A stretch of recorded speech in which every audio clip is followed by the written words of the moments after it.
Здравствуйте, дорогие друзья! Я рада вас приветствовать на моем канале. Сегодня в данном видео я сделала подборку 10 самых быстрых и очень-очень популярных и любимых в народе тортов, которые готовятся действительно очень быстро. То есть хозяйке понадобится на приготовление и сборку этого торта и ее личного времени не более часа. Все торты топовые, как я сказала. Будем здесь готовить торт «Черный принц», латте кофейный, самый быстрый Наполеон, также молочную девочку, также изумрудный бархат, торт панчо йогуртовый, самый легкий его вариант, также черный лес, всемирно известный, любимый миллионами, также самый быстрый киевский торт, который готовится действительно очень быстро и всегда у всех получится, также вкуснейший, изысканный, на мой взгляд, торт из самых простых продуктов — это баноффи пай. И также не могла не включить в эту подборку меренговый рулет. Хоть это и не торт, это десерт, но все равно будем его выпекать. Торты, как я уже сказала, абсолютно все разноплановые по вкусу. Здесь найдется торт, я думаю, на любой вкус. В этой подборке видео я готовлю знаменитый, любимый миллионами с детства шоколадный торт «Черный принц». Торт этот готовится с очень нежными, влажными шоколадными коржами на кефире, со сметанным кремом. Сегодня я покажу идеальный просто его рецепт, без преувеличения. Готовить я его буду самым обычным способом, но здесь идеальные пропорции. Коржи получатся очень влажными, нежными, даже без пропитки. Итак, сначала приготовим шоколадный бисквит на кефире. 340 грамм муки, 60 грамм какао-порошка, 4 грамма пищевой соды и 6 грамм разрыхлителя. Все это я просто перемешиваю и сухую смесь пока что отставлю в сторону. Потом мы ее будем просеивать уже в основное тесто. 4 яйца комнатной температуры среднего размера. Добавляю туда щепотку соли, 16 грамм ванильного сахара. Взбиваю сейчас все это до состояния пены такой и добавляю туда сейчас 300 грамм сахара. Готовится это тесто очень просто и быстро. Ничего вмешивать лопаткой здесь не будем, то есть все очень предельно просто. Примерно 3 минуты я взбивала яичную массу с сахаром, этого достаточно. Добавляю сейчас туда 300 мл кефира комнатной температуры. 1% жирности у меня кефир. И 200 мл крутого кипятка. Сразу же заливаю сейчас в тесто. Бояться этого не нужно. Немножко увеличится в объеме вся эта масса. И 150 грамм растительного масла без запаха туда я добавляю. Все это просто перемешиваю до однородности. Ничего уже дальше не взбиваем. Просто чтобы объединились все эти ингредиенты. И сразу же просеиваю туда всю сухую смесь. Духовка уже у меня разогрета на 160 градусов Цельсия. Просеивать обязательно здесь нужно все сухие ингредиенты, иначе у вас потом будут такие очень некрасивые белые вкрапления потом в шоколадном тесте. Сейчас на низких оборотах миксера все это перемешиваю до однородности, и тесто у меня уже готово. 2 формы здесь у меня для выпекания. Это кольца кондитерские без дна. Я их застилаю по обыкновению пищевой фольгой. И по 20 сантиметров в диаметре они у меня. Разливаю тесто. Тесто достаточно жидкое. Оно таким и должно быть. Разливаю в 2 формы, чтобы примерно количество теста было, конечно же, одинаковым. Убираю сейчас выпекаться на среднем уровне, режим вверх-вниз без конвекции. При температуре 160 градусов Цельсия буду выпекать в моей духовке примерно 45 минут. То есть температура невысокая, поэтому печется подольше, но бисквит получается просто бомбический. По-другому я сказать не могу. Бюджетный, очень нежный, буквально тающий во рту. Дверцу духовки во время выпечки, конечно же, не открываем. Прошло у меня время, шпажка выходит сухая и чистая. Сейчас, как только могу дотрагиваться до формы, сразу же извлекаю бисквиты из формы. И сразу же их можно нарезать. Он не требует отдыха в холодильнике, то есть сразу его можно брать в работу, этот бисквит. Если у вас нет 2 форм, тогда следует приготовить маленькую порцию теста, выпекать сначала 1 порцию, потом другую. Потому что этот бисквит, он будет у вас тогда тяжелее подниматься. Но можете, в принципе, выпекать сразу все одним коржом, но так гораздо удобнее выпекать. Нежнейшие коржи. очень мало крошек от него при нарезании у этого бисквита. Если вы захотите выпекать, допустим, в форме 26 сантиметров в диаметре этот торт, потому что очень многие любят этот торт с детства, вам тогда следует всех продуктов просто брать вдвое больше. Нежнейшие коржи, шелковистые такие, буквально бархатные получаются и очень-очень бюджетные. Соды здесь я не советую брать больше, потому что у вас тогда будет такой привкус соды в тесте. И этого допускать не нужно, поэтому сразу же берем вот такую пропорцию, которую я вам показываю, именно с разрыхлителем. Шапочку обязательно оставляем, нам она нужна для посыпки тортика. По обыкновению всегда этот торт еще в советском детстве посыпался именно этой крошкой шоколадной. Конечно же, эти коржи вы можете нарезать обычным ножом. Я по обыкновению нарезаю кондитерской струной, мне так просто удобнее, но вы можете ножом также нарезать. Я здесь подробно так показываю именно вот этот шоколадный бисквит на кефире. Я очень настоятельно советую его готовить. Вы можете не только в этот торт его использовать, но и в другие торты этот бисквит. Вы все останетесь в восторге. Настолько он бюджетный, неприхотливый, очень вкусный и всегда получается. Настоятельно советую его просто готовить. Попробуйте, у всех все получится.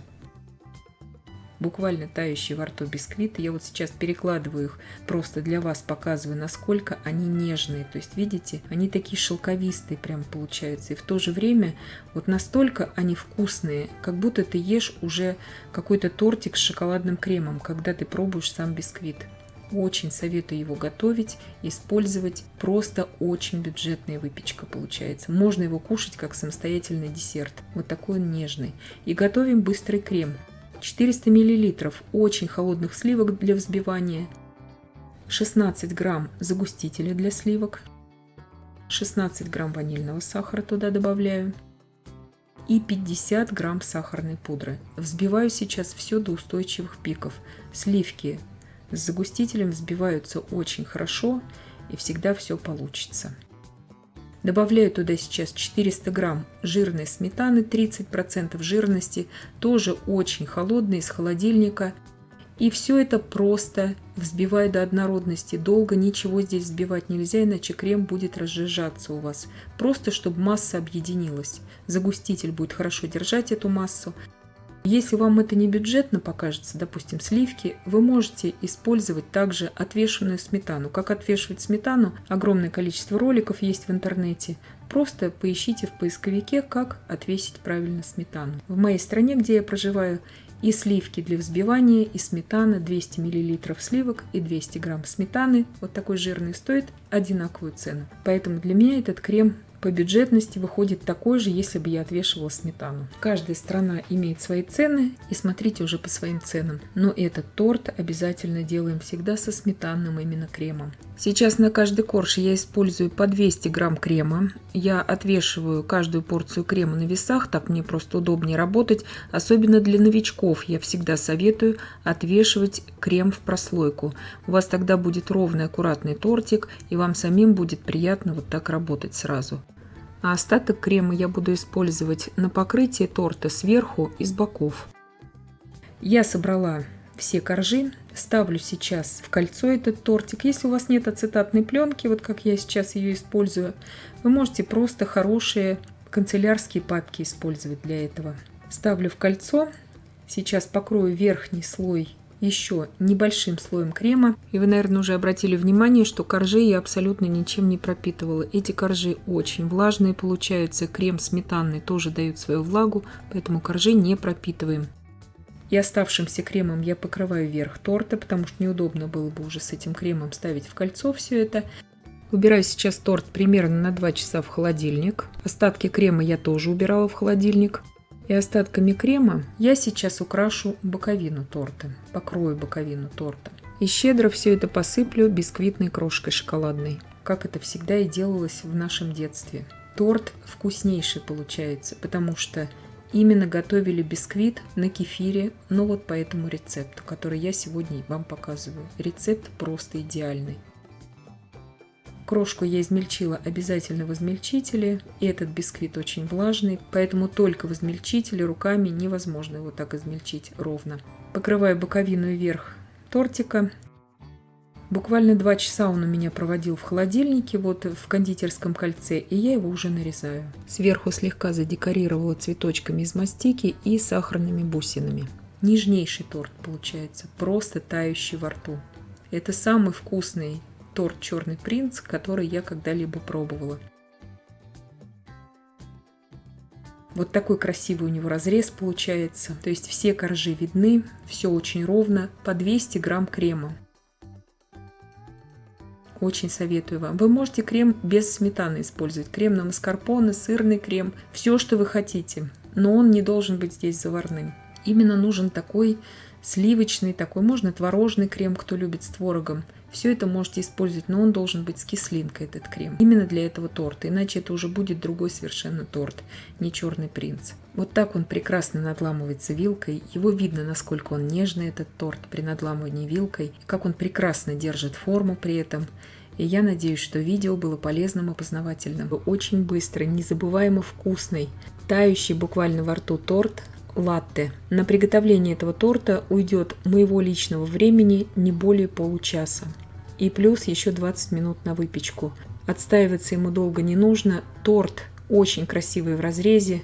Шоколадно-кофейный торт. Для приготовления этого торта даже не потребуется никакой формы. Главное, чтобы был противень. Итак, сначала приготовим корж. Для этого мне понадобится 10 яиц среднего размера. Я их сейчас разделяю на желтки и белки. Желтки пока отставлю в сторону и буду взбивать белки. Итак, здесь у меня 10 белков, щепотка соли, 16 грамм ванильного сахара. И от общего количества сахара 220 грамм я половину добавляю в белки. Взбиваю примерно 5 минут всю белковую массу. Вот такая пышная меренга у меня получилась в итоге. Отставлю ее пока в сторону. К желткам, здесь у меня 10 желтков, соответственно, я добавляю порциями весь оставшийся сахар, то есть половину, которую мы оставили от белков. Сразу весь сахар в желтки не вводим и тем более не засыпаем желтки сахаром, иначе они сразу у нас покроются пленочкой. 5 минут я примерно взбивала желтки. Добавляю сейчас туда 100 грамм растительного масла без запаха и 100 миллилитров молока комнатной температуры. Просто все перемешиваю, ничего уже долго не взбиваю. Просто чтобы эта масса объединилась. На данном этапе разойдется уже весь сахар. Здесь в этом рецепте взбивание желтков не менее важно, чем взбивание белков. То есть не нужно пропускать вот этого шага взбивания тщательного желтков. Просеиваю туда сейчас 190 грамм муки. Муки здесь больше я брать не советую, потому что этот корж очень воздушный, он очень легкий. И если добавить больше муки, просто он будет забит мукой тогда. И 5 грамм разрыхлителя добавляю туда. Все прорабатываю просто миксером до объединения. И сейчас уже, когда вот такое гладкое тесто у меня получилось, я добавляю туда все взбитые белки. Белки вмешиваю, естественно, по обыкновению, очень бережно, круговыми движениями, либо лопаткой, либо венчиком большим можно вмешивать. И если вы обратили внимание, для таких видов теста я всегда беру посуду немного побольше, потому что чем мельче посуда для перемешивания белковой массы, тем большая вероятность того, что движений нам придется делать больше, так как неудобно в ней перемешивать, и тем самым белковая масса просто осядет. И также не менее важный пункт, по которому постоянно задаются вопросы в комментариях, духовка, естественно, как и для любого бисквитного коржа, разогрета у меня уже заранее. Это очень важно сделать. В данном случае для этого теста на 170 градусов Цельсия. Сейчас половину теста я откладываю в ту миску, где я взбивала белки. И в оставшуюся половину теста я добавлю какао. Здесь у меня 40 грамм какао-порошка и 70 миллилитров кипятка. Я очень хорошо вымешиваю какао-смесь, чтобы не было комочков.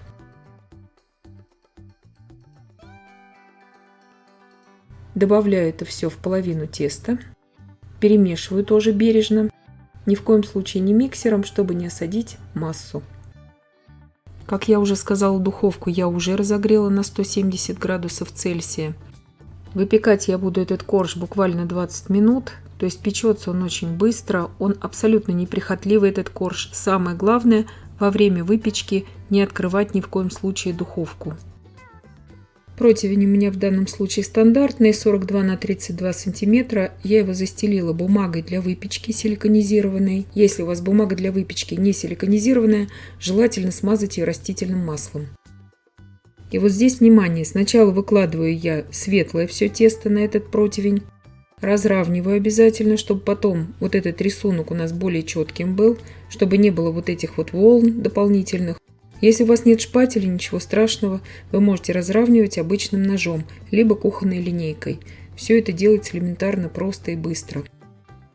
И вот теперь очень важно все шоколадное тесто распределить по всему коржу, не в одну точку его выливать сразу общей массой, а именно вот такой лентой как бы распределять по всему коржу, чтобы потом рисунок распределялся очень равномерно. Выпекать я буду при температуре 170 градусов Цельсия на среднем уровне без конвекции примерно 20 минут этот корж. Сейчас рукоятка от вилки вот так сначала по длинной стороне. Я делаю вот такие борозды.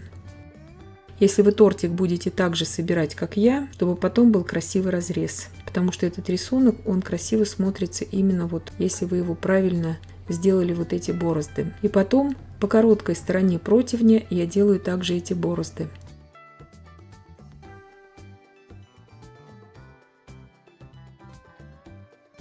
Убираю сейчас выпекаться 170 градусов Цельсия, режим вверх-вниз без конвекции в заранее разогретой духовке на среднем уровне. Духовку во время выпечки, естественно, не открываем. 20 минут прошло, корж у меня испекся, не нужно этот корж сильно зажаривать, потому что он должен остаться таким же нежным, влажным внутри. То есть это нормально. Он вот так осядет, это нормально для него тоже. Я обрезаю краешки сейчас, чтобы корж внутри был весь ровный. Вот этими обрезками, если их измельчить, потом можно будет украсить тортик, посыпать полностью и сверху, и с боков. Я же буду посыпать просто шоколадной посыпкой. Этот большой корж в середине я делю напополам, то есть у меня будут два коржа примерно размером как листы А4. Это примерно. То есть торт будет не маленький, примерно 15-20 порций у нас выйдет. В процессе, пока я их разрезала, они уже у меня остыли, эти коржи. И я ничего не жду, сразу готовлю крем и собираю тортик.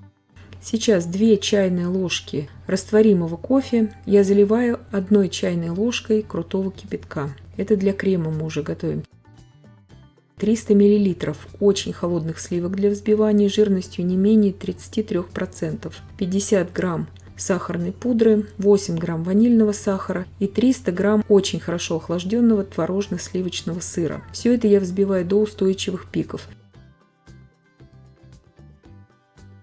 Добавляю туда сейчас, уже когда масса практически взбита, всю кофейную смесь и взбиваю до устойчивых пиков. Если у вас сливки менее жирные, допустим 30% жирности, сразу же добавляйте туда загуститель для сливок в этот крем, чтобы крем лучше держал форму. Я здесь брала сливки жирные, поэтому у меня все взбилось. Если кому-то этот крем покажется не таким бюджетным, конечно же ссылочки на бюджетные кофейные кремы я вам оставлю в описании к данному видео.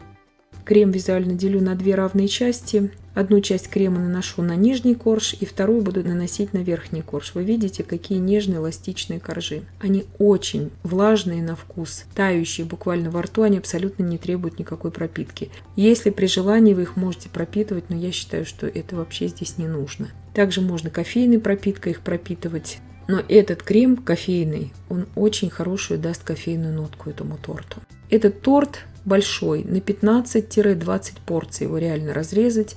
Он очень хорошо нарезается, идеальный рисунок получается. Этот торт можно разрезать на шикарные порционные пирожные. В каждом кусочке, в каждом пирожном будет свой неповторимый, уникальный рисунок благодаря вот этому приготовлению бисквита. Торт, как вы видите, сразу получается идеально ровным. Это достигается именно благодаря тому, что мы срезали вот эти неровные краешки у бисквита. Ими, как я уже сказала, можно посыпать боковину и верх тортика, у кого будет желание. Сейчас таким волнистым шпателем я выровняю тортик сверху. Если у вас нет такого фигурного шпателя, вы можете в принципе использовать обычный крупный нож для хлеба. Эффект будет тот же самый. Либо же крупной вилкой можно сделать такой же рисунок. Это все на ваше усмотрение. Можете вообще никакого рисунка не делать. Этот торт можно поставить на часик в холодильник. Я буду сразу его нарезать. Украшаю просто посыпкой вот такой шоколадно-сахарной. Сразу хочу здесь ответить на вопросы в комментариях по поводу крема. Если вы не хотите, чтобы этот торт был с кофейной ноткой, естественно, его можно оставить просто шоколадным. Не обязательно в него добавлять кофе. Вместо кофе можете добавить туда просто 1 столовую ложку какао-порошка в этот крем. Он будет более стабильным, но без вкуса аромата кофе. Нарезается этот торт превосходно обычным ножом, не горячим. Как я уже сказала, в каждом кусочке будет свой уникальный неповторимый рисунок. Если вы это будете подавать как пирожное, это будет просто замечательно. Незабываемо вкусный и очень-очень быстрый рулет «Наполеон с клубникой». Готовится он предельно просто и быстро из самых простых и доступных продуктов. Готовить его будем даже без использования в этом рецепте яиц. И сначала приготовим основу для крема. 350 мл молока я довожу до кипения, но не кипячу. 100 грамм сахара, 16 грамм ванильного сахара, 40 грамм кукурузного крахмала. Вы можете также добавить готовый порошок для пудинга, если у вас есть в наличии. Тоже будет хорошо с ним вместо крахмала. 150 мл холодного молока. Добавляю туда всю сухую смесь. Очень хорошо перемешиваю, чтобы не было комочков. И иду сейчас на плиту заваривать всю эту смесь. В закипающее молоко аккуратно, бережно, тонкой струйкой я вливаю при непрерывном помешивании всю крахмальную смесь. Довожу сейчас в кастрюле с толстым дном при непрерывном помешивании на умеренном огне все это до кипения. Как только смесь закипит, когда пойдут вот такие активные пузыри, это началось кипение. Я буду проваривать ее еще примерно 30 секунд. Снимаю с огня, добавляю туда 50 грамм сливочного масла. Можно холодного очень добавить масла, чтобы смесь быстрее остывала. Масло все равно очень быстро растворится. Переливаю сейчас в емкость, где у меня эта вся смесь будет остывать до очень холодного состояния. Обратите внимание, не до комнатной температуры, а именно до холодного состояния. И займусь тестом в этот момент. Здесь у меня 275 грамм готового бездрожжевого слоеного теста. Оно не должно быть очень теплым, то есть лучше оно должно быть более холодным в этом случае. Нарезаю его вот на такие вот полосочки, 1 сантиметр, максимум 1,5. Духовка у меня уже разогрета на 220 градусов Цельсия. Выпекать я его буду без конвекции примерно 12-15 минут. Если вы будете выпекать с конвекцией, 200 градусов Цельсия примерно 12 минут. И, конечно, все будет зависеть от индивидуальных особенностей вашей именно духовки. Сейчас 1/4 этих полосочек сразу же измельчаю и буду ими потом посыпать рулет. А оставшиеся полоски я буду использовать уже в начинку. И завершаю приготовление крема. 150 мл очень холодных сливок для взбивания жирностью не менее 30%, 8 грамм ванильного сахара. Я взбиваю вот до такой пышности, но не до устойчивых пиков. Очень холодную в холодильнике остывшую заварную основу я перемешиваю и добавляю сейчас к сливкам примерно по 2 столовые ложки и прорабатываю все это быстро миксером. То есть долго здесь ничего не взбиваю. Сразу говорю, что крем этот не будет устойчивым. Это крем начиночный. Нам нужно наоборот, чтобы он очень хорошо пропитал наши коржи. То есть вот эти полосочки из слоеного теста. Вот такой крем очень вкусный получается. Если у вас нет, допустим, сливок, вы можете добавить туда также сливочное масло. Тогда не нужно будет остужать заварную основу до холодного состояния, а только до комнатной температуры и брать 150 грамм размягченного сливочного масла вместо сливок. Приготовлю клубнику. Здесь у меня 6 крупных ягод. Очищаю их вот таким образом. Вы же можете здесь использовать любые ягоды и фрукты по вашему усмотрению. С клубникой очень вкусно. Обязательно нужна здесь будет пищевая пленка. Крем визуально делю примерно на 3 равные части. Одну часть, первую часть крема выкладываю на пищевую пленку, разравниваю обязательно. Половину полосок слоеного теста я выкладываю на крем. Покрываю их сейчас второй частью крема, также разравниваю обязательно. Естественно, заварную основу для крема вы можете держать в холодильнике. Ее можно приготовить даже за пару дней заранее. И третьей частью крема я покрываю вторую часть этих полосок. Надеюсь, я понятно объяснила. Но делается все элементарно просто, справится даже ребенок. Выкладываю сейчас ровно по центру все ягоды. Вот таким образом. И очень бережно сейчас с краев я вот таким образом как бы сворачиваю в сторону ягод весь мой рулет, чтобы ягоды полностью закрылись.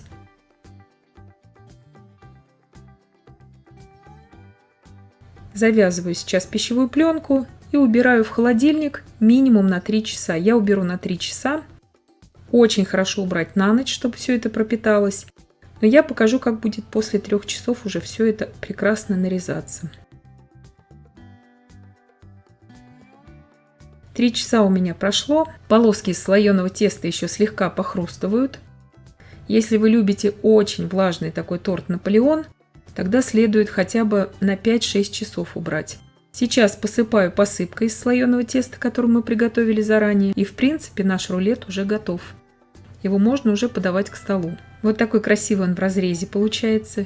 И необыкновенно вкусный. Если вы будете использовать здесь овсяное молоко или миндальное вместо обычного цельного молока, этот рулет можно приготовить в постной веганской версии. В данном видео я пеку мега вкусный торт «Молочная девочка Chocolate Cookies». То есть торт «Молочная девочка» со вкусом мега вкусного американского шоколадного печенья с кусочками шоколада. Торт готовится очень просто и очень быстро. Напоминает такие знаменитые американские десерты с кофеин по вкусу. Вкус у торта насыщенный, осенне-зимний такой. Итак, готовим сначала коржи. 160 грамм муки, 30 грамм какао-порошка и 1 чайная ложка разрыхлителя, это примерно 4 грамма. Точные граммы я напишу в описании, конечно же, точный рецепт.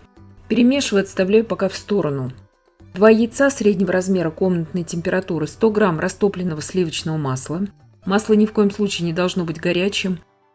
Все это перемешиваю, добавляю туда сейчас 390 грамм сгущенного молока с сахаром, обычной сгущенки. Вы можете 380 добавлять, тут роли особо это не сыграет. Также все это хорошо перемешиваю до такой однородной массы. Миксер я здесь не использую. Достаточно будет просто обычного венчика. И просеиваю туда сейчас уже всю сухую смесь. Духовка у меня заранее уже разогрета на 200 градусов Цельсия. Выпекать я буду эти коржи отдельно, каждый корж. Очень быстро они пекутся, буквально 5-6 минут, потому что коржи будем делать небольшого диаметра. Сейчас примерно вот так тесто, одна силиконовая лопатка, вот так вот беру я тесто. И чтобы тесто не затягивалось, сразу же распределяю его по пекарской бумаге. Распределять лучше всего металлическим шпателем, либо же ножом, у кого нет шпателя. Все это делается очень просто и быстро. Пергамент у меня здесь силиконизированный. Коржи я буду выпекать по 20 сантиметров в диаметре. Кто новичок, на обратной стороне пергамента лучше всего себе это нарисовать и выпекать таким образом. Сейчас, пока печется один корж, сразу же я наношу следующий корж, потому что пекутся они очень быстро. Выпекаю я коржи при температуре 200 градусов Цельсия на режиме верх-низ без конвекции в заранее разогретой духовке на среднем уровне. Так как коржи шоколадные и очень трудно сориентироваться по их виду, то лучше всего ориентироваться по времени. 5, максимум 6 минут печется каждый корж. Очень важно здесь не пропустить это время, иначе корж высохнет и он будет ломаться. Они очень мягкие после того, как я их достаю из духовки. Сразу же ни в коем случае ничего не жду, вырубаю их вот такой крышкой. Очень удобно вырубать крышкой. Еще раз повторяю, если вы новичок, рисуйте себе диаметр коржа на обратной стороне пекарской бумаги, чтобы вам уже лишнее тесто не использовать, чтобы не были у вас большие обрезки. Таким образом я выпекла 7 коржей. Обрезки нам сейчас понадобятся для посыпки торта сверху и с боков. Последний корж я нанесла такой уже большой, достаточно, но на 2 коржа мне здесь не хватило бы. Если вы будете еще тоньше наносить эти коржи на пергамент, и еще более точно их наносить, тогда вам хватит, я думаю, на 8 коржей 20 сантиметров в диаметре. Но я здесь не преследовала такую цель, чтобы мне ровно 8 коржей получилось. У меня получилось 7 коржей, и также у меня много обрезков здесь получилось, и я работала спокойно и без всякого напряжения. Вот такие вот обрезки получаются, то есть идеально отходит тесто от пекарской бумаги. И сразу же готовлю очень быстрый крем. 360 грамм размягченного сливочного масла, 8 грамм ванильного сахара, либо же ванильного экстракта. Масло повзбивала чуть-чуть. Добавляю туда 150 грамм сахарной пудры. И взбиваю масло с сахарной пудрой около 2 минут. Можете больше взбивать, еще лучше это будет для крема. Я долго не взбивала, это очень быстрый такой американский крем. Туда же я отправляю сейчас комнатной температуры, обязательно комнатной температуры, 500 грамм творожно-сливочного сыра. Лучше в идеале здесь брать такой сыр типа Филадельфии, который не имеет крупинок изначально. У меня сыр был с крупинками, поэтому и крем такой вот немножко неоднородный получается. То есть у меня самый примитивный сыр здесь творожно-сливочный, самый бюджетный. Вы же, если возьмете такой гладкий сыр, у вас и крем будет идеально гладким. Сыр вместе с маслом я взбивала 20 секунд. То есть долго там взбивать ничего нельзя. Вот это очень-очень важно. 20 секунд уже объединяем, когда сыр вместе с маслом. На каждый корж я выкладываю примерно по 140 грамм крема. Я крем взвешивала на весах.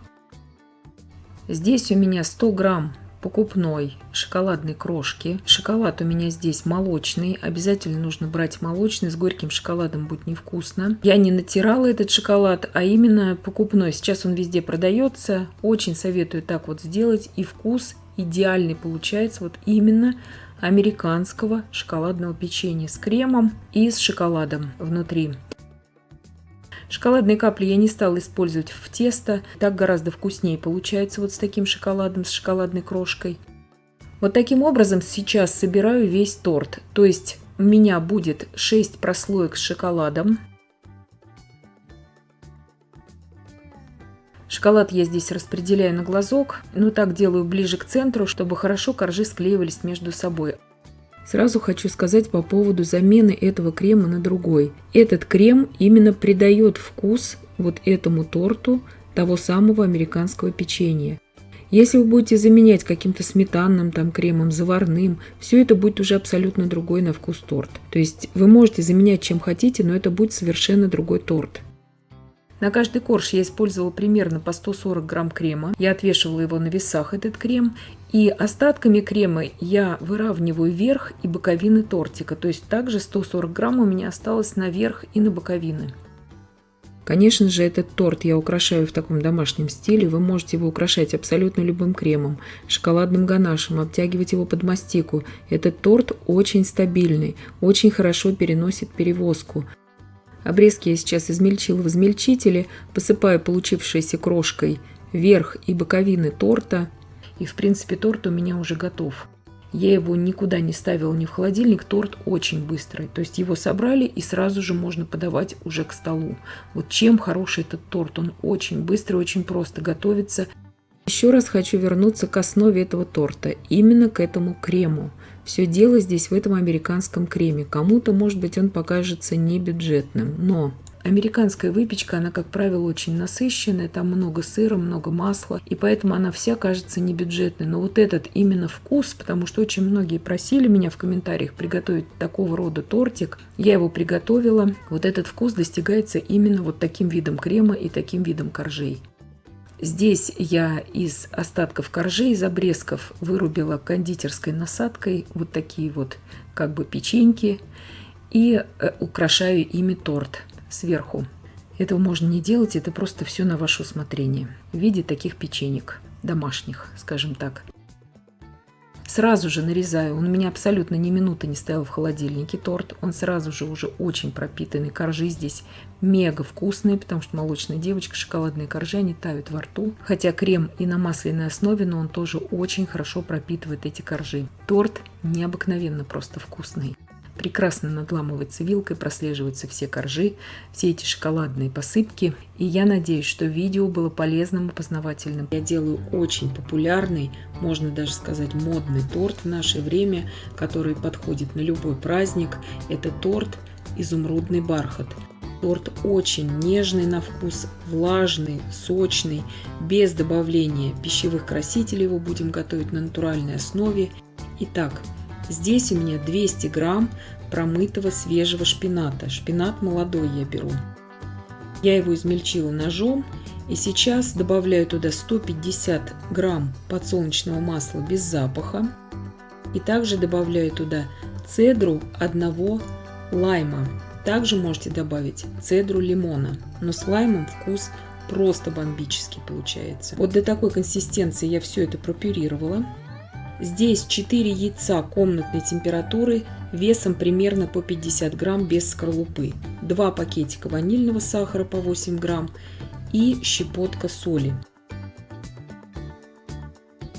В яйца я также ввожу 240 грамм сахара и взбиваю все это минуты 3, не больше.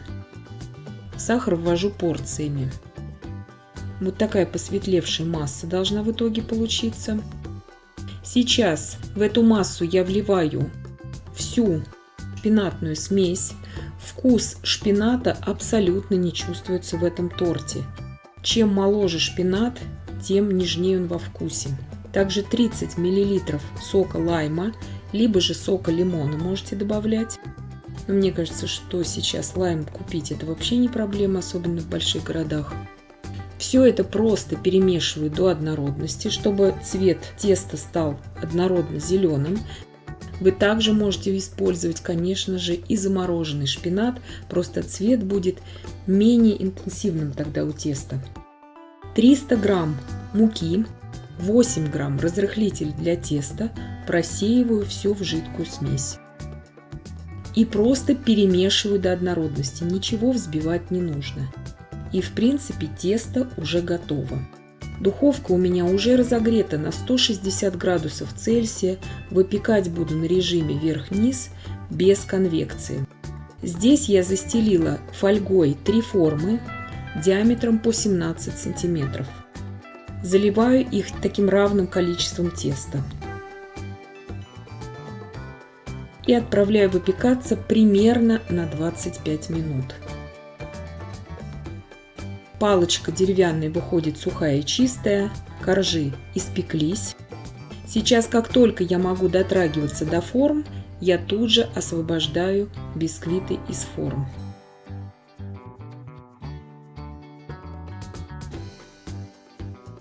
Сейчас я сразу переворачиваю их на решетку и даю им полностью остыть до комнатной температуры.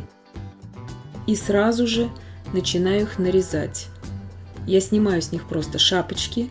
Бисквиты получаются у меня по 2,5 см в высоту, то есть бисквиты высокие. Вот такие шикарные, практически без крошек, они вот так нарезаются, еще можно сказать, не до конца остывшем виде. Здесь 200 мл очень хорошо охлажденных сливок, 33% жирности, 8 грамм ванильного сахара, 70 грамм сахарной пудры, 250 грамм сыра маскарпоне. Как сделать сыр маскарпоне, есть на моем канале. Проходите по ссылке и смотрите. Здесь 300 грамм творожно-сливочного сыра. Все это я взбиваю просто до однородности. Делаю самый элементарнейший крем-чиз на сливках и на маскарпоне, который прекрасно держит форму и идеально подходит к этим коржам. Вот до такой консистенции, чтобы крем держал форму. И сразу же здесь я ничего не жду, я сразу начинаю сборку торта. Коржи настолько влажные и нежные, что они ни в коем случае не нуждаются в пропитке. Крема здесь я беру хорошее количество, потому что у меня, во-первых, малина очень крупная, и с этими коржами очень вкусно, когда много крема. Крем вы можете брать любой из моего плейлиста на моем канале «Рецепты кремов». Проходите в плейлист «Рецепты кремов» и смотрите. Все то же самое я делаю и с последующим коржом. Также крем, малина. И все, торт собран. Я убираю его буквально на 3 часа в холодильник. И он стабилизируется, и уже можно будет его нарезать. Шапочки я измельчила просто руками, обсыпала тортик. Остатками крема я отсаживаю вот такие вот завитки. И украшаю также свежей малиной. Нарезается торт очень хорошо, очень нежный торт, буквально тает во рту. Разрез у него очень красивый. Подходит как и на зимние праздники, и на Рождество, и на Новый год прекрасно подходит, так и на летние праздники. Освежающий вкус лайма в нем чувствуется. Легкая есть хвойная нотка от лайма. Также, еще раз повторяю, можете использовать сок лимона. Посмотрите, насколько он мягкий, нежный, как он хорошо надламывается вилкой. Я готовлю незабываемо вкусный и очень быстрый торт йогуртовый панчо. Это моя версия этого торта. Торт получается буквально тающим во рту, съедается мгновенно такой тортик. Готовить буду я в прямоугольной форме на большую компанию этот торт. Более классический вариант этого торта есть на моем канале тоже на большую компанию, тоже в прямоугольной форме я его готовила. Очень часто многие находят классический вариант торта панчо слишком калорийным. Сегодня же я показываю не такой калорийный вариант этого торта, который готовится вместе с выпечкой уже буквально за 1 час. Итак, сначала приготовим шоколадный корж. Для шоколадного коржа нам понадобится 110 грамм муки, 20 грамм какао-порошка и 5 грамм разрыхлителя. Все это я перемешиваю и пока что отставляю в сторону. 2 яйца среднего размера комнатной температуры, щепотку соли, 8 грамм ванильного сахара, 80 грамм сахара. Перемешиваю все просто большим венчиком. Вы можете перемешивать здесь и миксером. 80 миллилитров молока комнатной температуры и 40 грамм растительного масла без запаха. Все перемешиваю. Как я уже сказала, при желании вы можете все это взбивать миксером, но это особо не повлияет на результат. Просеиваю туда всю сухую смесь. Духовка у меня уже разогрета на 170 градусов Цельсия. Выпекается корж буквально за 20 минут.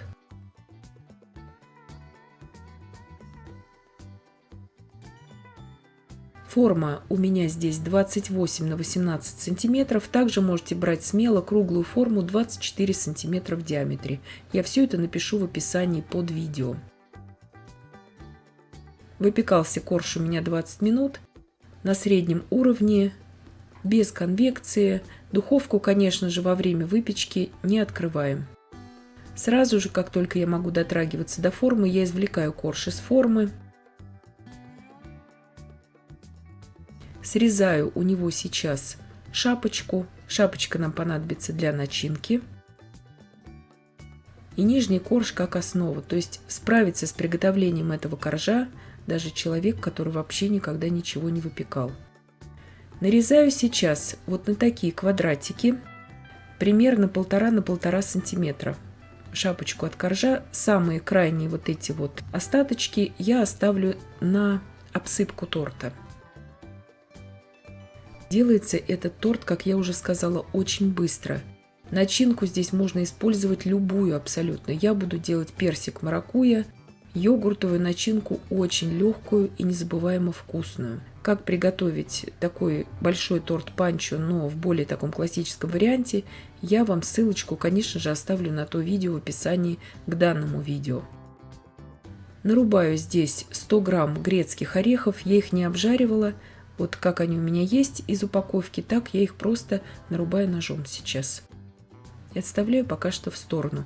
И приготовим сейчас мусс для торта. Как я уже сказала, я буду готовить это с персиками. Вы же можете использовать классический вариант с ананасами. Все, что вам нравится. Но мой вариант сегодня вот такой. Здесь у меня 480 грамм персиков. Это без жидкости вес. Выливаю их на сито, чтобы обтекла жидкость. Нарезаю кубиками. Естественно, всем понятно, что персики эти экстремально скользкие, поэтому если кому-то нужны ровные кубики, нужно нарезать при помощи какого-либо приспособления. Сейчас их продается очень большое количество кухонных приспособлений различных для нарезания. Я нарезаю здесь обычным ножом. Пока что перекладываю все это в тарелку и сейчас буду с ними сразу собирать торт.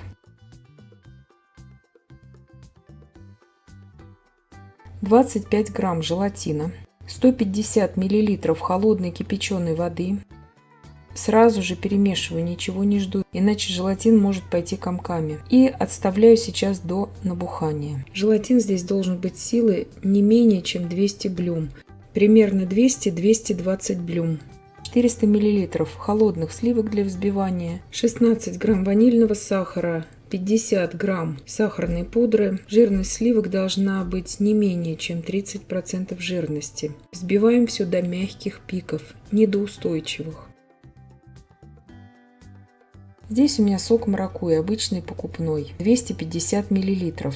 Можно брать здесь и тропических фруктов сок. Сливки здесь у меня пастеризованные, в упаковке тетрапак. Поэтому здесь смотрите, чтобы сок не был экстремально кислым. И сливки желательно брать пастеризованные, чтобы они не свернулись от кислой массы. Я сейчас далее объясню, как лучше сделать. Йогурта здесь килограмм, персик маракуйя. Добавляю туда, показываю вам, как сделать самый вкусный персиковый мусс.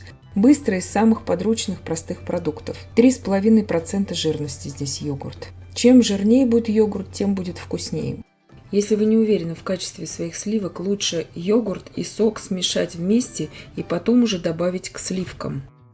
Желатин сейчас распустила в микроволновке импульсами примерно за 30 секунд. И ввожу желатин сейчас на малых оборотах миксера сразу в массу. Если вы новичок и не знаете, как работать с желатином, добавьте предварительно в желатин распущенный несколько ложек йогуртовой массы. Объедините, чтобы выровнять температуру обеих масс, и тогда только вводите уже в общую массу йогуртового мусса. Надеюсь, я понятно объяснила. И йогурт и сок должны быть здесь комнатной температуры обязательно, чтобы лучше разошелся желатин уже в этой массе, чтобы она была не экстремально холодной. На данном этапе нужно проверить на сладость эту массу и добавить сахара по вкусу, если вам это нужно, потому что сок может быть очень кислым. Ничего здесь ждать не нужно, сразу же выливаем половину мусса на корж. Я форму, естественно, подготовила заранее, застелила ее ацетатной пленкой по бокам. Половину всех орехов я высыпаю на мусс. И половину бисквитных кубиков я также высыпаю сейчас в этот мусс. В рецепте я показала вам мусс, как приготовить его с соком маракуйи. Но, конечно же, вы можете сок, который остался у вас от персиков, использовать для приготовления этого мусса. То есть не обязательно это делать с соком маракуйи. Вы также можете 250 мл вот этого сока от персиков взять и использовать его для приготовления этого мусса. Если вы не любите, допустим, маракуйю, или вы не хотите слишком много ингредиентов использовать для приготовления этого, можно сказать, простого тортика. Половину персиков я также высыпала на этот мусс. И практически всю вторую половину часть мусса я также выливаю уже на начинку. Выкладываю остаток орехов.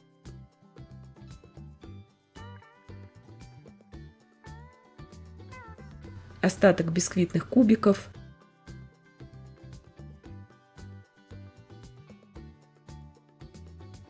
И остаток персиков.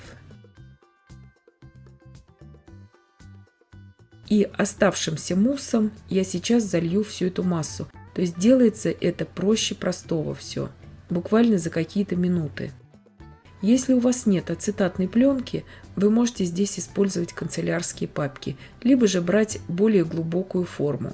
Вы также все это можете делать и в миске, как готовится традиционный торт панчо, то есть в круглой форме, чтобы он у вас просто находился вот в такой глубокой миске. Это все на ваше усмотрение. Я просто готовлю по обыкновению в прямоугольной форме, потому что его очень удобно потом нарезать на порционные кусочки. Его также можно подавать как порционные пирожные. Тортик здесь большой, он выходит примерно на 15 порций, это минимум. Убираю сейчас все это в холодильник минимум на 3 часа. У меня прошло практически 4 часа. Измельчаю сейчас остаточки бисквита, которые у нас оставались от обрезков. Посыпаю ими тортик, этими остатками. И посыпаю также шоколадной стружкой. Она у меня покупная, вы можете этого не делать. Можете просто натереть шоколад, можете растопить шоколад и полить тортик. Все на ваше усмотрение. Вы можете это сделать еще до того, как вы поставили торт в холодильник, как вам самим нравится. Снимаю ацетатную пленку, Превосходно торт держит форму. Если вы будете придерживаться пропорций, брать хороший качественный желатин, силы минимум 200 блюм, 200-220 блюм должен быть желатин, у вас все прекрасно застынет и получится. Изумительно вкусный, просто легкий торт получается, очень красивый в разрезе. Как я уже и сказала, вы можете вместо персиков использовать, естественно, ананасы, а также другие фрукты и ягоды по вашему вкусу. И я надеюсь, что видео было полезным и познавательным. Подписывайтесь на мой канал, ставьте лайки, пишите комментарии. Я всем желаю больших успехов и до встречи в новых видео. Я готовлю знаменитый, необыкновенно вкусный, нежный, тающий во рту торт «Черный лес». Или, как он по-немецки называется, Шварцвельда Киршторте. Данная версия торта, который я сегодня буду делать, готовится очень быстро. Буквально за 2 часа вместе с выпечкой я уже испеку коржи и соберу весь этот торт. Классический вариант приготовления данного торта есть на моем канале. Проходите, ссылку я оставлю в описании к данному видео. Но этот, который сегодня мы приготовим, ничем не уступает по вкусовым качествам именно классическому на венском бисквитному торту. Итак, приготовим бисквит. Здесь 3 яйца среднего размера, 2 пакетика ванильного сахара 16 грамм, 140 грамм сахара, порциями буду вводить и буду взбивать яичную массу примерно 3-4 минуты. Яйца, естественно, комнатной температуры. Вот такая масса в итоге у меня получается пышная. Дольше взбивать нет смысла. Туда же я сейчас добавляю 75 мл молока комнатной обязательной температуры. Также 75 грамм растительного масла без запаха.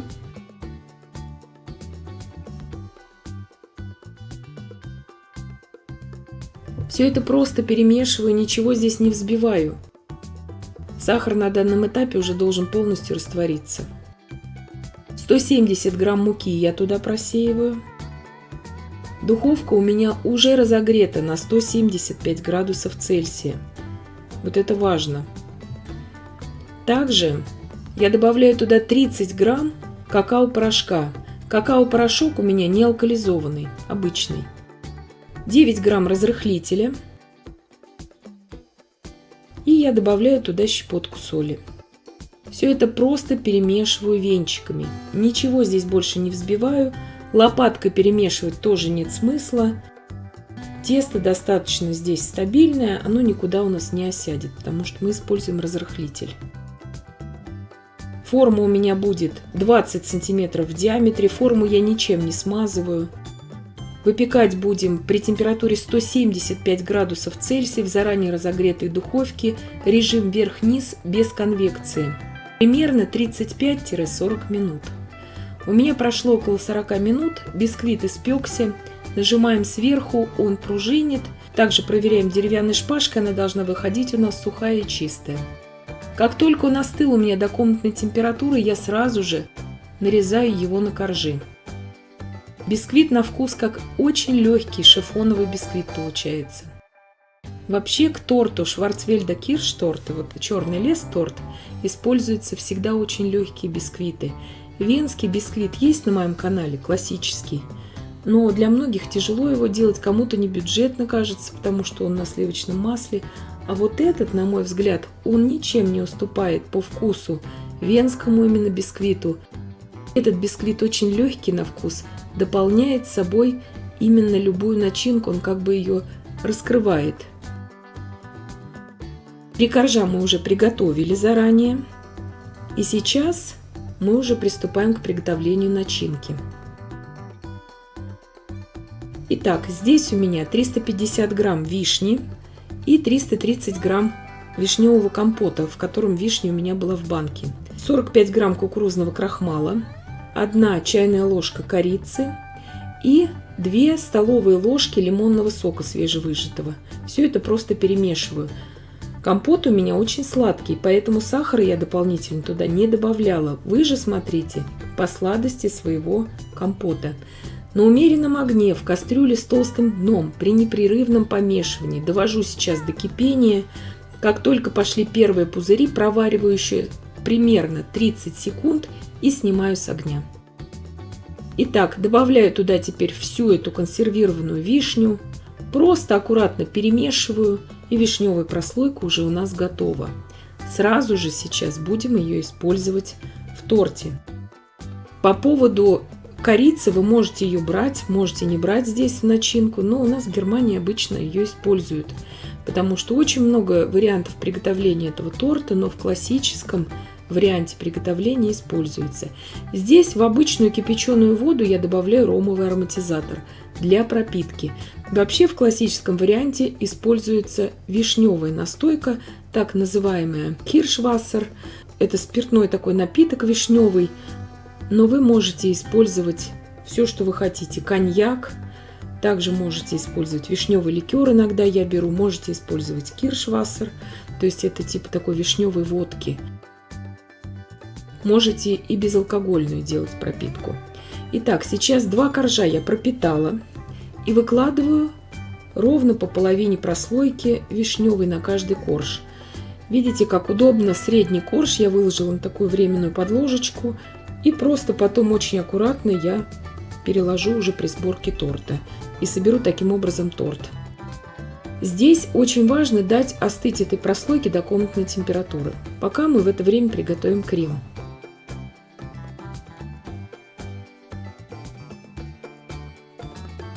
«250 мл сливок здесь, 70 грамм сахарной пудры, 2 пакетика ванильного сахара, 250 грамм сыра маскарпоне и 300 грамм творожно-сливочного сыра типа Альметте Хохланд. Девочки, кто из Германии, это у нас обычный фришкезе. Любой фирмы можете брать. Все молочные продукты здесь очень холодные. Крем взбивается очень быстро. Взбиваем до устойчивых пиков, и очень глянцевый, красивый крем в итоге получается. Крем, который всегда выручает вот в таких быстрых тортиках.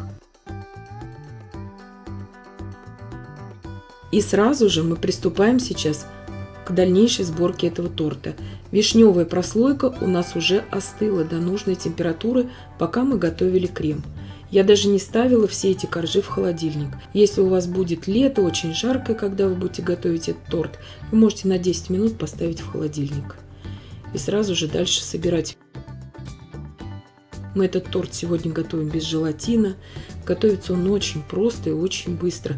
И мы все-таки, несмотря на быстроту приготовления, мы соблюдаем также именно тот момент, что вишневую прослойку мы варим на крахмале, как это в Германии делается, как правило, в приготовлении этого торта. Все это получается с первого раза, и я думаю, проблем не будет ни у кого, даже у новичков. Аккуратно перекладываю второй корж. Как я уже сказала, этот корж я уже тоже пропитала, обязательно это нужно сделать. И также выкладываю сюда из кондитерского мешка остальной крем. Крем я поделила примерно на 3 части. То есть на первый корж, на второй корж и третий корж слегка крема я наношу по бокам и сверху, и на украшение. Торт, как я уже сказала, 20 сантиметров в диаметре. Вес примерно 2 килограмма, может быть 2 килограмма 100 грамм. То есть все будет зависеть именно от количества пропитки, которую вы возьмете, и от вида украшения. Также я хорошо пропитываю третий корж. И как вы уже успели заметить, здесь я не использую даже кондитерское кольцо при сборке данного торта. То есть вот эта вишневая прослойка, она быстро схватывается, ее не нужно замораживать, как на желатине. Все это очень удобно и очень комфортно. Если вы правильно сварите ее, крахмал не чувствуется. Я не советую здесь использовать картофельный крахмал. Лучше, конечно же, кукурузный.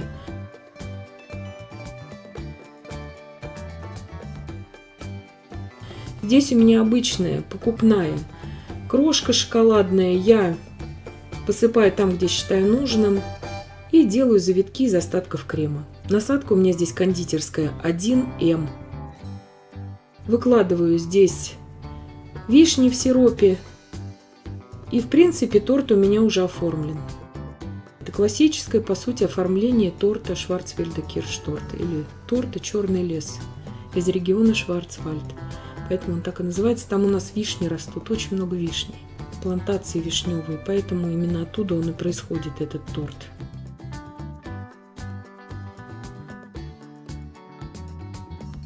Нарезается очень хорошо, буквально 3 часа он у меня простоял в холодильнике, очень стабильный, можете подольше его оставить.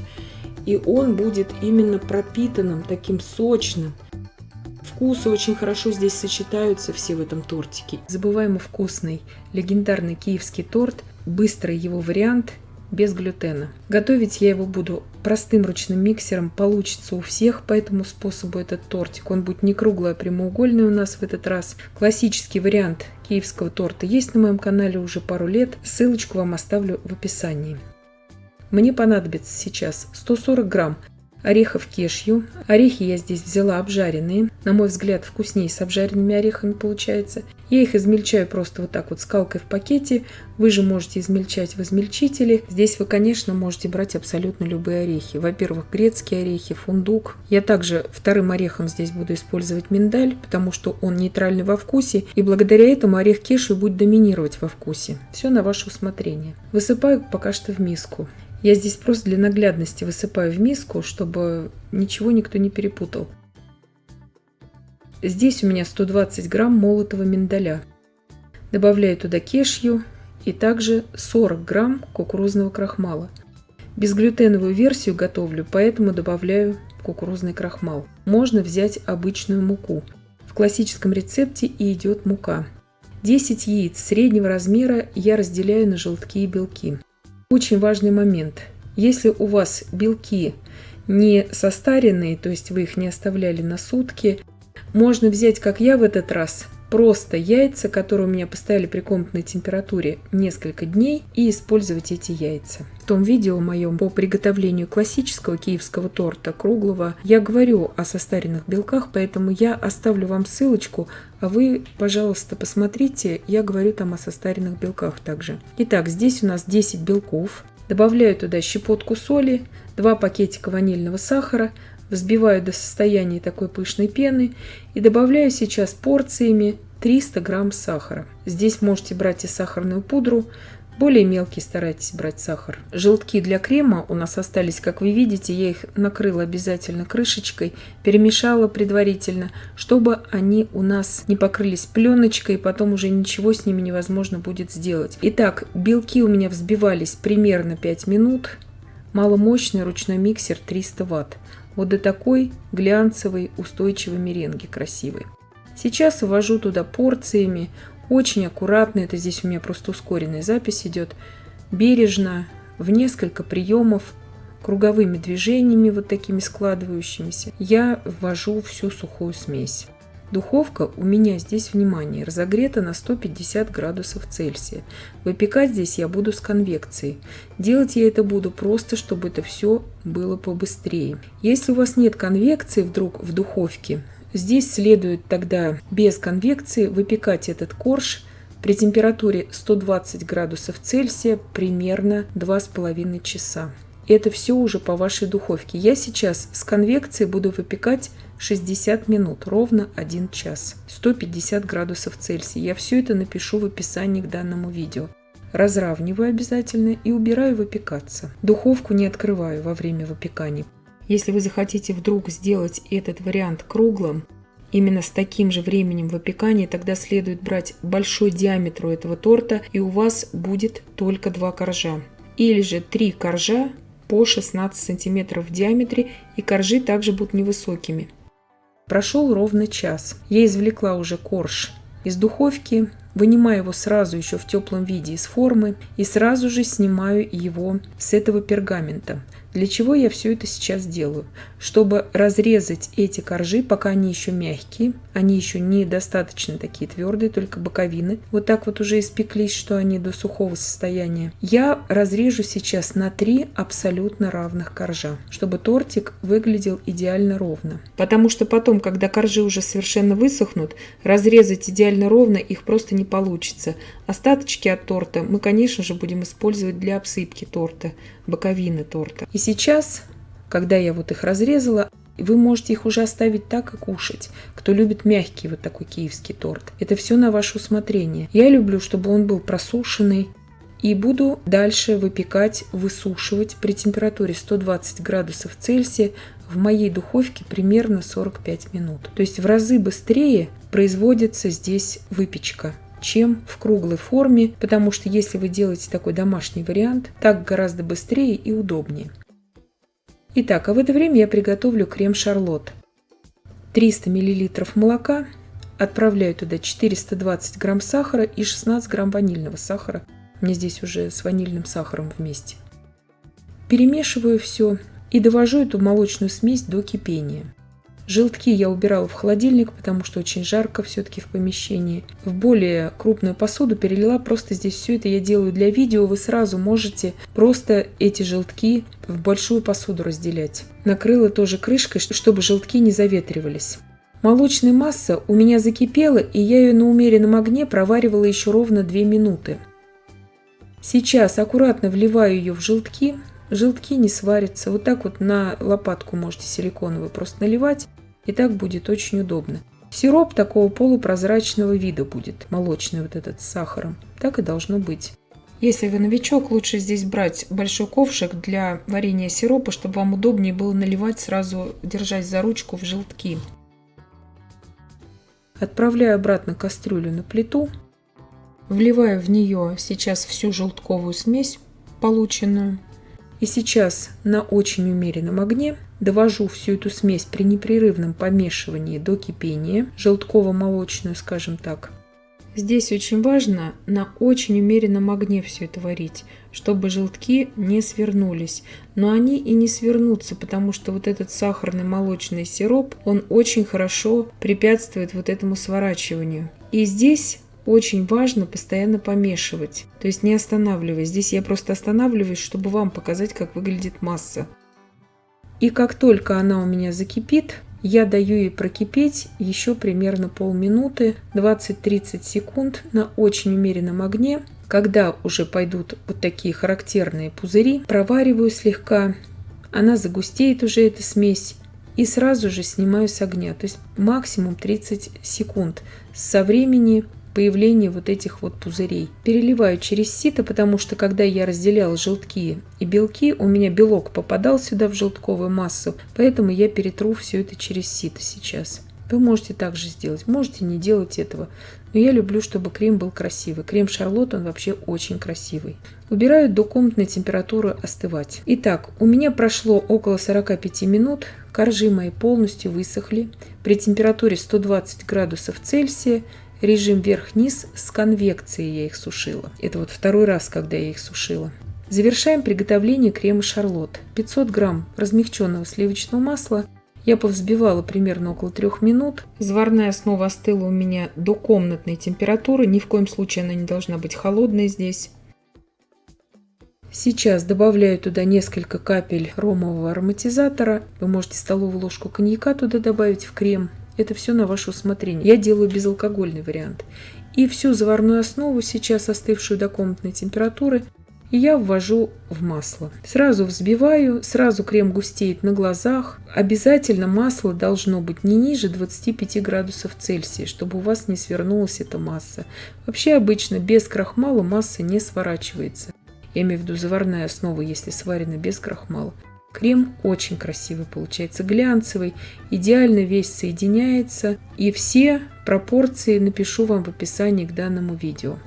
Этот крем является превосходной альтернативой обычному масляному крему на сгущенном молоке. Этот он изысканный на вкус крем получается, крем-шарлотт. Из него также можно делать цветы, их также можно замораживать, эти украшения. То есть крем удивительно вкусный, устойчивый. Желтков можно взять поменьше, то есть не 10 желтков, а 6 можно взять на эту порцию. Когда масса полностью объединилась, крем уже готов, он глянцевый, очень красивый. Сейчас крем я делю на 3 равные части и буду уже наполнять им торт. Вот смотрите, как стучат коржи у меня.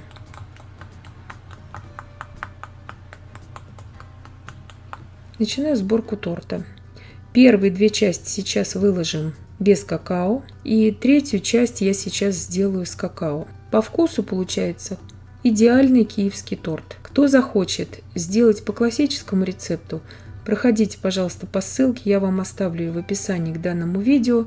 На круглый классический киевский торт есть на моем канале. Сюда я добавила сейчас столовую ложку с горкой какао-порошка, в третью часть кремовой массы. Просто объединила все это до однородности. Те обрезки от коржей, которые у меня остались, я сейчас измельчила просто и сразу же покрыла ими боковины торта. Сейчас шоколадной частью крема я покрываю верх торта. И от светлого крема я оставляла еще немножко крема. И сейчас насадка у меня здесь 1М. Делаю самые простейшие украшения. Не делаю здесь классическое украшение от киевского торта с каштанами. Здесь на скорую руку такой домашний вариант. Вы же можете абсолютно любое украшение делать. Крем Шарлотт идеально держит форму. Из него также можно делать и цветы. Я убирала тортик примерно на 4 часа в холодильник. Он у меня очень холодный сейчас. Идеально нарезается даже в холодном виде. Очень ровный получается у него разрез. Торт получается изысканно хрустящим, необыкновенно вкусным. Если он у вас постоит полчаса при комнатной температуре, он будет нарезаться гораздо лучше. Смотрите уже, какой у него красивый разрез получается. Он весь просушенный, как я люблю. То есть идеально тающий во рту, несмотря на свою вот эту хрупкость. Специально разрезаю при вас, чтобы вы видели, что разрезаю я обычным крупным ножом кухонным. Получаются идеальные кусочки порционные. Когда у вас постоит он при комнатной температуре, нарезаться он будет гораздо лучше. Как я уже сказала в начале видео, если вы хотите, чтобы тортик был прям мягким таким внутри, достаточно будет его сушить 1 час при температуре 150 градусов с конвекцией в предварительно разогретой духовке. Все это я напишу в описании. И вот такие вот хорошие кусочки у меня получились. То есть реально разрезать даже на такие мелкие кусочки. И таким способом выпекать, если вы хотите просто порадовать свою семью вкуснейшим киевским тортом, выпекать гораздо быстрее. Изысканно хрустящий тортик прекрасно надламывается вилкой. Очень вкусный. Я готовлю мою версию невероятно вкусного торта Банофи Пай. Готовить я его буду именно с шоколадным коржом, который я буду выпекать. Торт получается, несмотря на песочный корж, буквально тающим во рту. Бананово-шоколадный с карамельно-кофейной ноткой. Удивительно вкусное сочетание всех этих продуктов, и готовится он очень быстро и совсем не сложно. Итак, сначала приготовим корж. Для коржа мне здесь понадобится 200 грамм муки. Туда же я отправляю 80 грамм сахара, щепотку соли, 4 грамма разрыхлителя и 20 грамм какао-порошка.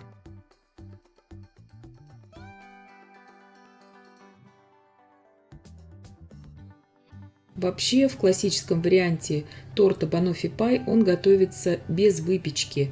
Я люблю все-таки делать с выпеченным коржом, потому что выпекается он очень быстро, замешивается очень быстро этот корж. И вот этот вариант песочного теста шоколадного очень удачный получается. Одно яйцо туда добавляю среднего размера, вес без скорлупы примерно 50 грамм. 1 столовую ложку молока комнатной температуры и 100 грамм сливочного масла, холодного именно, не размягченного, а холодного. Сейчас замешиваю тесто насадкой крюк. Здесь можете замешивать вручную сразу. Я сначала объединяю все эти ингредиенты и потом домешаю все это уже руками. Делается это все очень быстро и очень просто. Здесь лучше всего использовать мелкокристаллический сахар, либо вообще сахарную пудру, чтобы сахар весь разошелся. Итак, сейчас объединила все это тесто уже в комок и буду выкладывать сразу же его, не остужая, в форму. Здесь форма у меня 28 на 18 сантиметров. Также вы можете использовать круглую форму 26-28 сантиметров в диаметре. Работать здесь с тестом нужно уже достаточно быстро, чтобы оно у нас не размягчалось совсем. Но все это делается на самом деле элементарно просто. Здесь я скалкой такой маленькой разравниваю. Вы можете использовать также стакан, все, что вам нравится. Края слегка также регулирую у этого коржа. Они немножко, конечно же, осядут потом при выпечке, но чтобы они были более или менее такими ровными. Сильно высокими их делать не нужно. Здесь я накалываю обильно вилкой и буду выпекать 15 минут в заранее разогретой духовке при 200 градусах Цельсия. Режим вверх-вниз выпекала без конвекции. Проверяю сейчас зубочисткой. после 15 минут выпекания уже зубочистка выходит сухая и чистая. С шоколадными коржами это немного сложнее, чем с белыми, но здесь по времени ориентируйтесь. Здесь у меня банка сгущенки, 397 грамм, европейская банка, вареная сгущенка. Вы же можете использовать и 380 грамм, здесь это не критично. Специально сейчас наношу сгущенку на корж, чтобы вам показать, насколько стабильный, красивый, ровный корж получается даже уже с наполнителем. Сейчас буду его вынимать из формы, чтобы специально вам просто здесь показать, что очень удачный вариант теста. 250 мл сливок для взбивания холодных, не менее 30% жирности. Туда же я отправляю 16 грамм ванильного сахара, 8 грамм загустителя для сливок, 1 чайную ложку какао-порошка и 1 чайную ложку растворимого кофе. Все это взбиваю сейчас до устойчивых пиков и отставляю пока в сторону. Здесь вы можете кофе не использовать, но в рецепте идет вообще-то кофе, и лучше, конечно, богаче вкус с ним получается.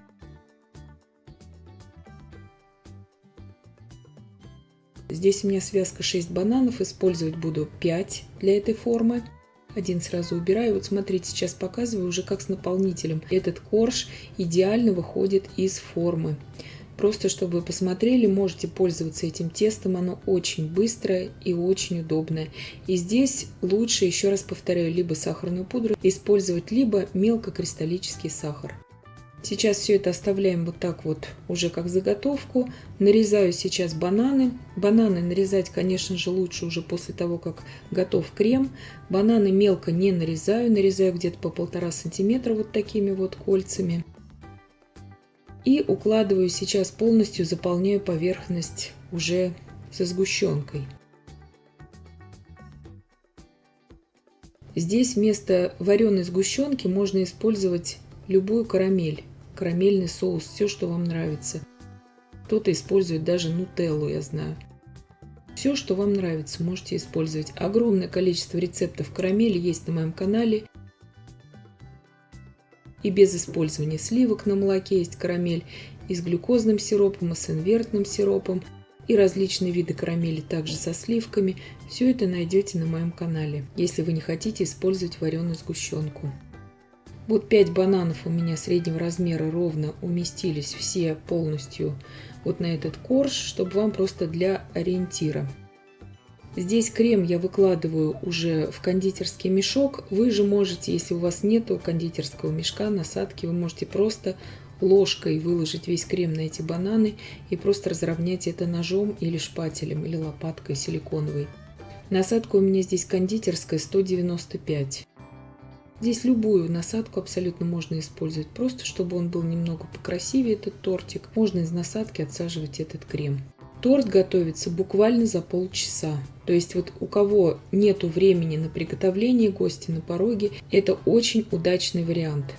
Его не нужно долго пропитывать, тортик получается тающим во рту. Здесь сразу хочу сказать, что вместо вот этого крема вы можете использовать много видов крема именно из моего плейлиста рецепты кремов. Есть и кофейный бархат, есть шоколадный бархат без использования яиц, есть различные виды без сливок шоколадных кремов, то есть все на ваше усмотрение.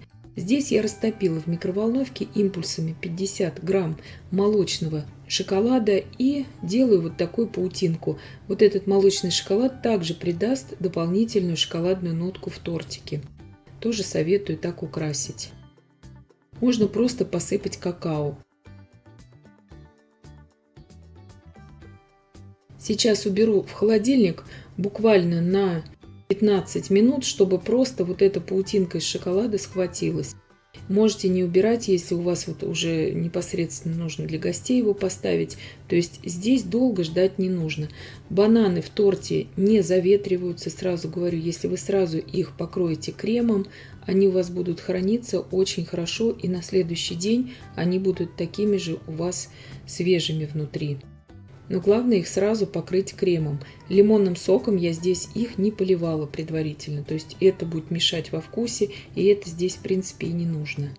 Корж вот этот песочно-шоколадный очень нежный, он буквально тающий во рту. Очень советую приготовить. С его приготовлением справится даже ребенок.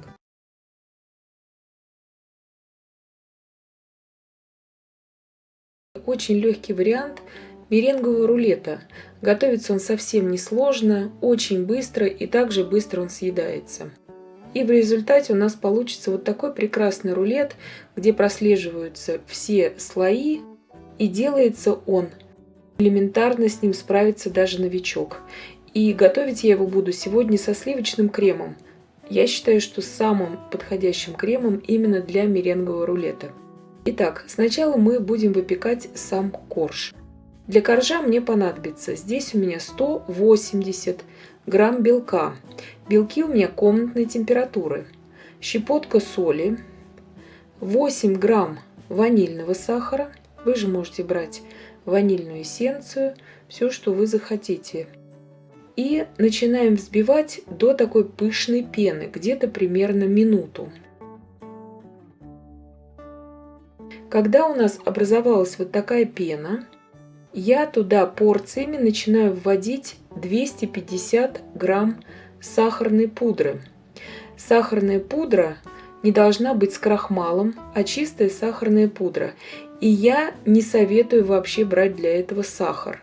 Именно сахарная пудра здесь нужна.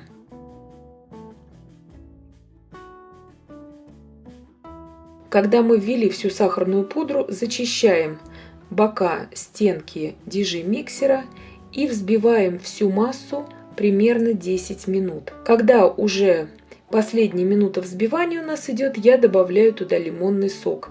1 чайную ложку лимонного сока. И взбиваем вот до такой глянцевой пышной меренги. Примерно 10 минут. Меньше взбивать не нужно, я не советую. Здесь вообще основная проблема у многих, у кого не получается меренговый рулет, это то, что недовзбита меренговая масса, вот эта белковая масса. Когда мы взбиваем белки, они должны быть очень хорошо отделены тщательно от желтков. И посуда, в которой взбивается меренга, белковая масса, она должна быть полностью обезжирена. Это первое, на что нужно обратить внимание. И белки комнатной температуры берем. Итак, взбилась у меня масса, прошло 10 минут. Я выключаю миксер. Миксер у меня 700 Вт. Вы также можете это взбивать ручным миксером, но чуть подольше тогда. Здесь очень важно, чтобы именно вот такая консистенция упругой меренги была. Видите, вот такая вот меренга получится у нас.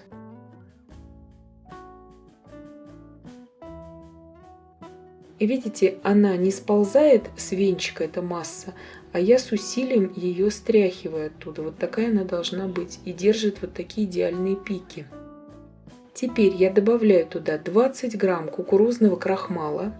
На картофельный крахмал я заменять его не советую. Нужен именно кукурузный крахмал.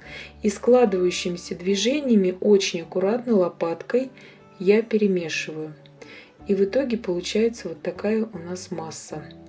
Духовка у меня уже разогрета на 155 градусов Цельсия, режим вверх-вниз без конвекции. Вот из такой кондитерской насадки 1М я хочу сегодня нанести тесто, меренгу эту на противень. Здесь я застелила противень тефлоновым ковриком. Вы же можете брать силиконизированную бумагу для выпечки. Или же, если у вас обычная бумага для выпечки, ее нужно слегка смазать подсолнечным маслом без запаха.